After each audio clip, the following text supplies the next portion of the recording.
Hola, estás escuchando la tercera temporada de Las Drogas como Soma, el podcast de Proyecto Soma. Esta temporada la grabamos durante los 4 días de la Harm Reduction International Conference 2025, que se realizó en Bogotá, Colombia. En esta oportunidad nos centramos en 6 fenómenos latinoamericanos: la regulación de la marihuana, el surgimiento del tusi, el uso de la cocaína, los estigmas alrededor de la pasta base, la disputa por el sentido de la hoja de coca y el resurgimiento del debate en torno al tabaco. Si te gusta el contenido, recuerda darle like, compartirlo, recomendarlo. Encuéntranos en proyectosoma.com y síguenos en redes sociales como @proyecto_soma. Ahora sí, te dejamos con la entrevista. Hoy vamos a conversar sobre una de las experiencias más importantes en la historia reciente de la política de drogas, la regulación de la cannabis en Uruguay.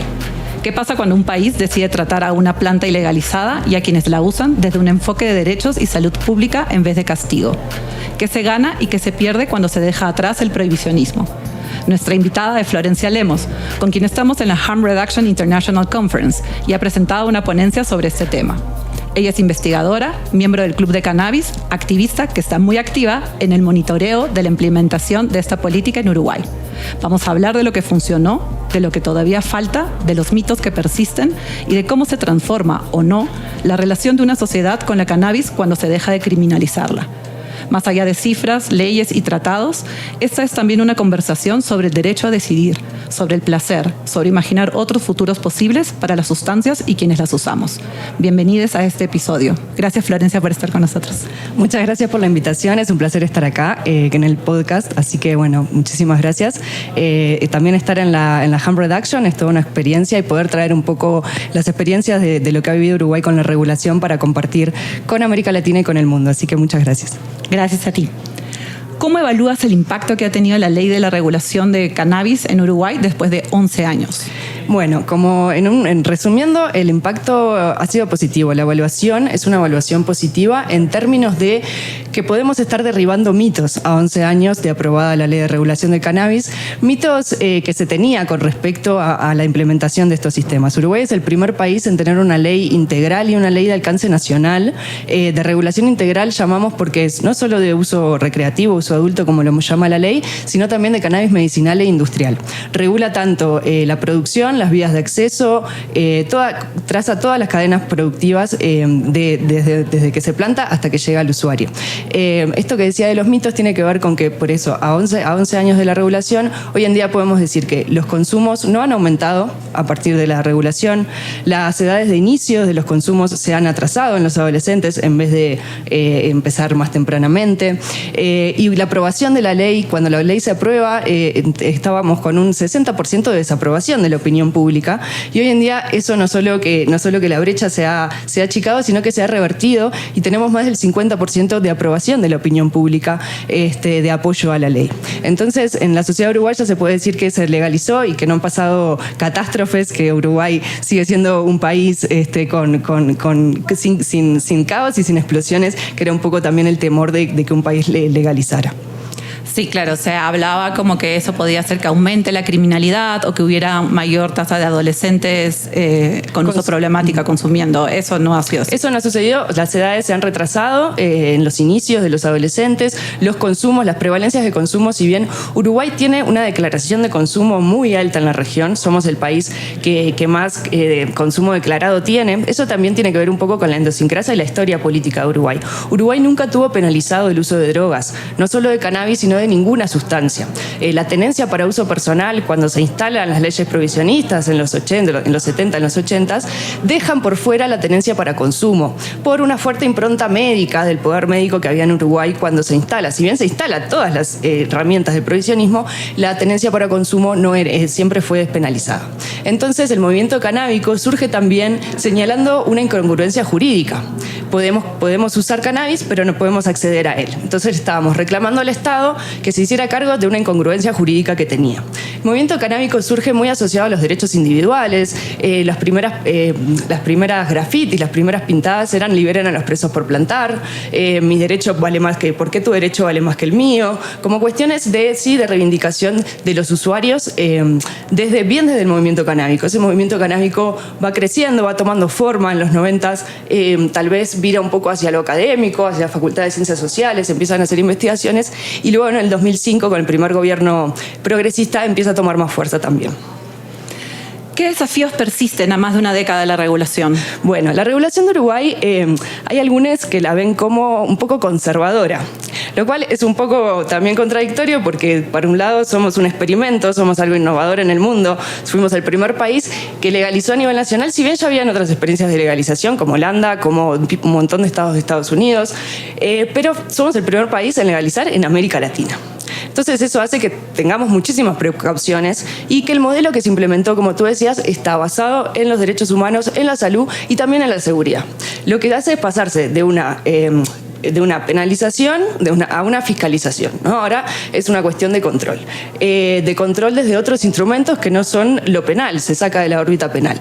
El desafío más grande que tiene hoy en día la implementación creo que es, continuar en lo que es la cobertura del mercado, a tener un poco más de apertura hacia el mercado. No es un modelo de libre comercio, sino todo lo contrario. El Estado está muy presente controlando todas las vías, todas las cuestiones, pero a veces ese control está puesto más sobre el usuario que sobre otras cadenas de la producción. Entonces creo que tenemos todavía el desafío de democratizar, de ampliar, si bien tenemos una cobertura de más del 50% de los usuarios, si vamos a los usuarios mensuales tenemos casi el 80% de los usuarios mensuales dentro del sistema regulado, falta todavía seguir creciendo. ¿Y cuál crees que es la mayor deuda que tiene la ley en regulación uruguaya? Yo creo que la ley, la ley de regulación, tenemos una ley preciosa como tal. ¿Qué incluye esa ley? Esa ley es eso, es integral porque incluye las 3 vías de acceso. Tenemos un sistema híbrido de 3 vías de acceso para el uso adulto, que es autocultivo, hasta 6 plantas por hogar, clubes de cannabis, que hoy en día tenemos 475 clubes de cannabis en Uruguay, wow, que pueden ser de hasta 45 socios con 99 plantas, o tenemos la dispensación del Estado. La dispensación del Estado está haciendo las farmacias. Eso también fue todo por cómo se fue armando la política en el momento en que estaba en el Parlamento, en que estaba en la discusión más artesanal de construcción de algo de donde no teníamos un modelo de reflejo de donde minar tampoco. Hoy en día también las farmacias que hay adheridas al sistema son relativamente pocas. Entonces creo que uno de los debes es como aumentar la dispensación y tal, pero creo que algo que sucede es que ¿qué le podemos pedir y qué no a la regulación del cannabis, ¿no? Creo que en Uruguay, si bien se regularizó, tenemos un sistema que va incorporando, va adaptando. El debe más grande es ese, ¿no? La democratización, el incorporar a los actores sociales, que tanto impulsamos el modelo, pero que después la ley esa tan linda y tan integral que tenemos con las vías de acceso, con medicinal, con industrial, después se baja a las implementaciones, a los presupuestos. A las leyes hay que ponerles institucionalidades, hay que ponerles presupuestos. Tenemos el IRCA, que es un instituto de regulación y control, que también debe construir también su propia institucionalidad y sus propias formas de fiscalización. Entonces, por un lado, la ley es súper linda, súper integral, pero después los decretos reglamentarios tal vez son un poco más restrictivos que la propia ley. Y después lo que decía de qué le podemos pedir a las regulaciones. La regulación es una excepción dentro de un sistema global que seguimos teniendo en Uruguay, que es el prohibicionismo para el resto de las drogas. Entonces, con una política acompañada punitiva, de populismo punitivo, de aumento de penas y tal, lo que tiene que ver con la violencia asociada al narcotráfico en Uruguay, por ejemplo, ha seguido creciendo. Y no tiene que ver con el mercado de cannabis. El mercado de cannabis se redujo, en 2014, cuando se aprueba la legalización, el 60% accedía a través del mercado ilegal. Hoy en día es el 6% que accede al cannabis prensado, como le llamábamos nosotros. Entonces ha habido un impacto. ¿Qué lecciones puede ofrecer Uruguay a otros países que hoy están discutiendo la regulación? Creo que cada país tiene que experimentar sus propias formas de regulación, basadas también un poco en las experiencias y en las idiosincrasias propias del país. Hay cultivadores, hay cultivos colectivos, ya hay algunas formas de organizaciones canábicas. Escuchar qué tienen para decir, escuchar cuáles son, cómo está un poco también el mercado en ese país.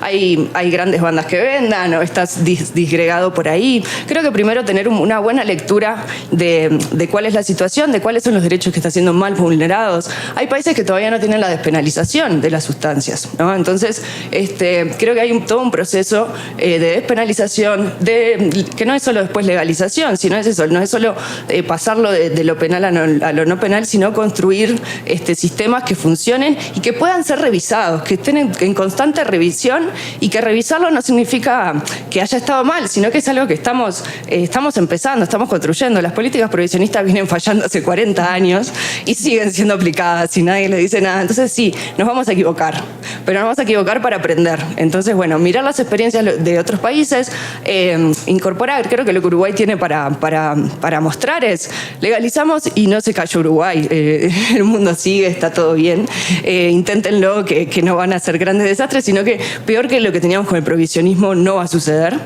Y bueno, y después eso, ¿no? Que tampoco le pidan cosas que no puede dar la regulación. La regulación solo del cannabis no es la panacea, que con eso solo no vamos a terminar con el prohibicionismo, sino que es un primer paso en después toda una transformación de política de drogas que hay que continuar por otras vías.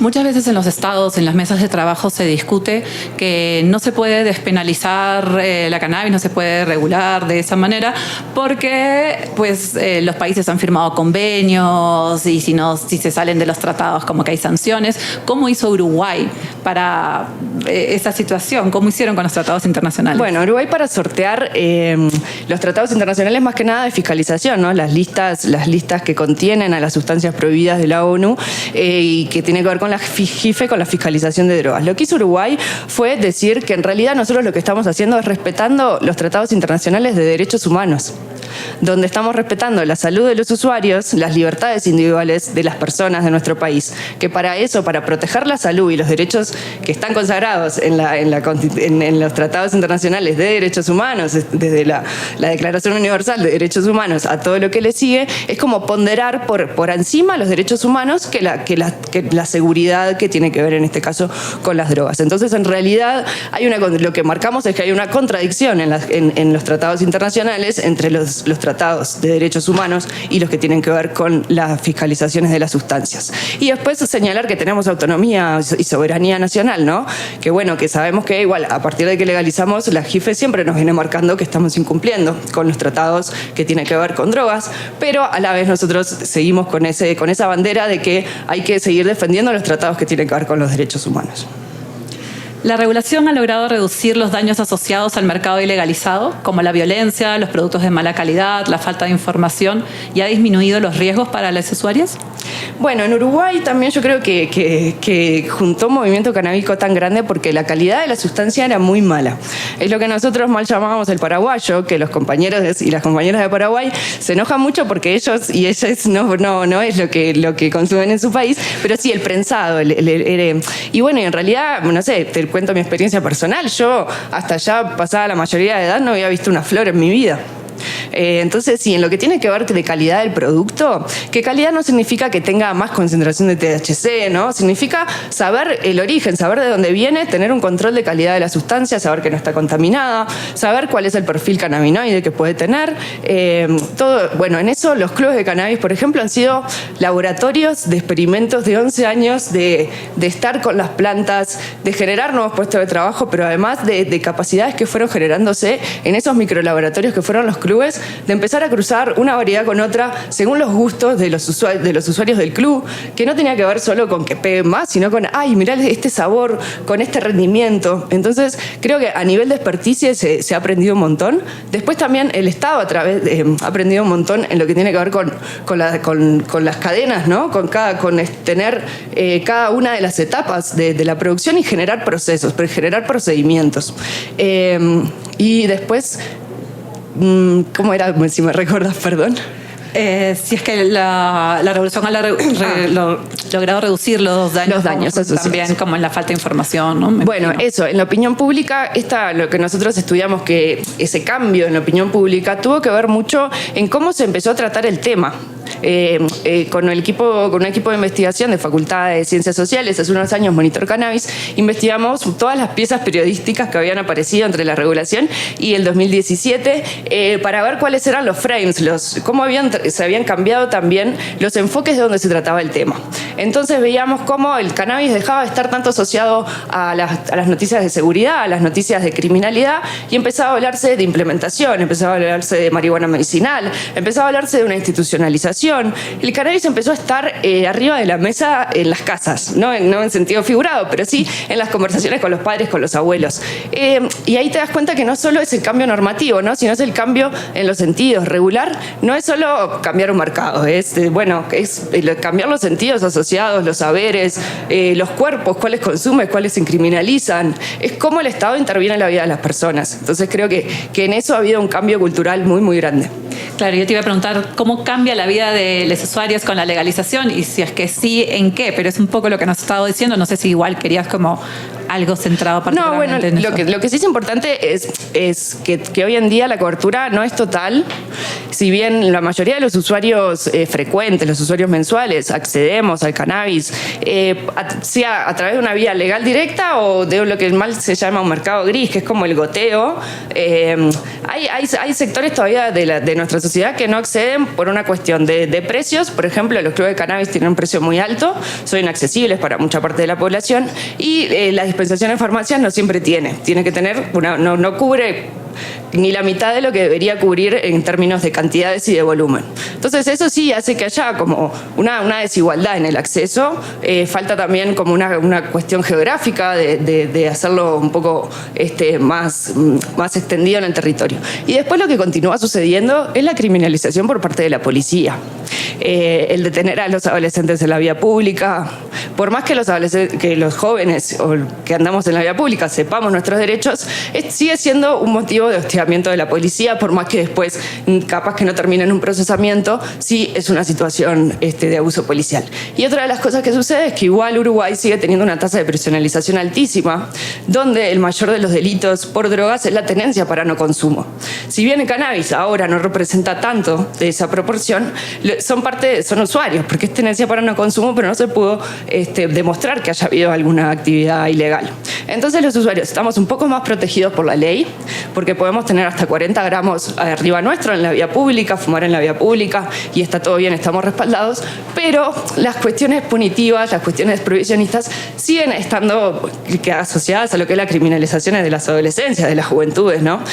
Con eso sí, hay que tener mucho cuidado porque las policías que tenemos siguen siendo las mismas, las lógicas punitivas que tenemos en los sistemas de seguridad siguen siendo las mismas, y bueno, y es eso, es como desde los usuarios empoderarnos de estos nuevos derechos, pero también seguir educando a la sociedad y hacerlos valer. Eso sigue siendo un trabajo del día a día.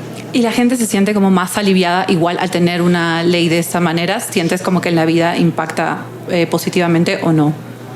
Sí, yo creo que sí. Incluso la última encuesta nacional dio que el 92% de los que compran en farmacias se sienten seguros con la vía de acceso, ¿no? Se separaron los mercados en el sentido de que ya nadie va a la Boca a comprar cannabis, porque no tenés que, está totalmente separado unos de otros, pero bueno, y eso hace que como usuario de cannabis te sientas más seguro. Eso no significa que como usuario global te sientas más seguro, ¿no? Porque muchos somos policonsumidores, entonces no te puedes separar como, si soy usuario de cannabis sí, si soy usuario de otro no, como habitantes del mundo de las sustancias, sigue siendo, sí, tenemos que seguir estando alertas porque la estigmatización sigue estando. Incluso nos sentimos, creo, más libres a contar nuestros consumos. Por eso tenemos declaraciones de consumo de América Latina que no tienen sentido. El 32% de la población uruguaya ha probado cannabis alguna vez en la vida, frente a otros países que es el 9, el 8, el 7%. Entonces sí hay una libertad mayor. ¿Por qué crees que todavía cuesta hablar de la cannabis como una fuente de bienestar? Es decir, de placer, de diversión, de lo que se llama el uso adulto recreativo, no solo de la medicina. Y bueno, porque tiene 40 años mínimo de prohibición, pero tiene más de 100 años de castigo, ¿no? Es una planta que la Constitución de Estados Unidos está escrita en papel de cáñamo. Las cuerdas con las que vinieron las carabelas eran con cáñamo, y cuando cae la prohibición sobre la sustancia, más sobre el THC, se criminaliza toda la planta. Entonces eso, venimos con mucha historia de hostigamiento, de criminalización, de ir hacia atrás del desconocimiento, ¿no? De generar un mutismo sobre la sustancia, de cargarla de una demonización, una peligrosidad extrema, que todo eso hay que ir deconstruyéndolo pasito a pasito. No sé cuántos cannabinoides tiene la THC, tiene la cannabis más allá del THC, ¿no? Nos falta muchísimo por seguir investigando y por poder sacarle todo el jugo que tiene la planta, y también para poder deconstruir después lo que son las sustancias en el sistema capitalista, los consumos que tenemos, cómo consumimos. Hay como mucho por desandar por ahí. Antes de la última pregunta, para que la gente le quede claro, en Uruguay se puede usar, cuando hablamos de cannabis, hablamos de eso, de la planta completa, o sea, CBD, THC, todo está regulado, ¿cierto? Sí, es una regulación integral. Tenemos además una ley que se sacó después de marihuana medicinal específicamente, porque si bien esta ley ya la contemplaba, después se tuvo que bajar mucho más. Están habiendo clubes de medicinal que están empezando ahora. Tenemos medicamentos que te los receta el médico para determinadas enfermedades. Hay médicos que se están formando mucho en la cannabis medicinal. El consumo en la vía pública, por ejemplo, es legal. La legalización lo que sí es que no tenemos muchos productos derivados del cannabis, aceites u otras vías, sino que es la flor como el producto final. Eso es otra de las faltas que todavía podríamos como seguir para seguir creciendo y bueno, y que no sea solo la flor, ¿no? Sino para esto que decíamos, de poder aprovechar en todas sus capacidades a la planta. Claro, todas las vías de administración. Uh-huh. Bueno, por último, Florencia, ¿qué mensaje, me refiero a qué idea central, te gustaría que se quedara quien escuche este episodio? Bueno, me gustaría, es una gran responsabilidad, pero sí, pensar que América Latina es uno de los continentes más castigados por la guerra contra las drogas, que el hecho de que se llame una guerra es porque efectivamente en los territorios se implementa en clave de guerras, y que tenemos que desandar eso desde los términos en los que hablamos, desde el combate al narcotráfico. Ya estamos hablando desde un discurso bélico, ¿no? El combate al narcotráfico desde la parte de represión y desde el enfrentamiento, lo que genera nuestros territorios es más violencia. Regularizando las sustancias de a una, bueno, no le podemos pedir solo a la legalización del cannabis que se acabe con toda la violencia asociada al narcotráfico, pero incluso si legalizamos todas las sustancias, tal vez el crimen organizado vire por otro lado. Porque mientras no construyamos políticas que reconstruyan los lazos sociales, que no dejen mercados, que no dejen por fuera del mercado de trabajo un montón de gente, las violencias que hoy están muy asociadas a esa idea medio de Netflix, ¿no? De espectacularización del narco, bueno, va a ser otra cosa lo que lo ocupe. Entonces, bueno, empezar a desandar esas narrativas que nos han cargado, que cargan a América Latina también, y bueno, a reivindicar a las sustancias, a reivindicar otro tipo de políticas, y que seamos nosotros los que generamos nuestras propias políticas y dejarnos de importar esas políticas del norte que tan mal nos hacen.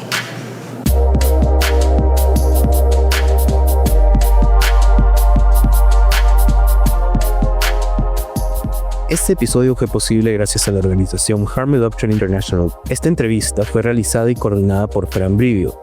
La grabación estuvo a cargo de Kat Donahue y David Rincón. La edición de sonido fue un trabajo de Santiago Martínez Rip. La edición general corresponde a Raúl Lescano Méndez.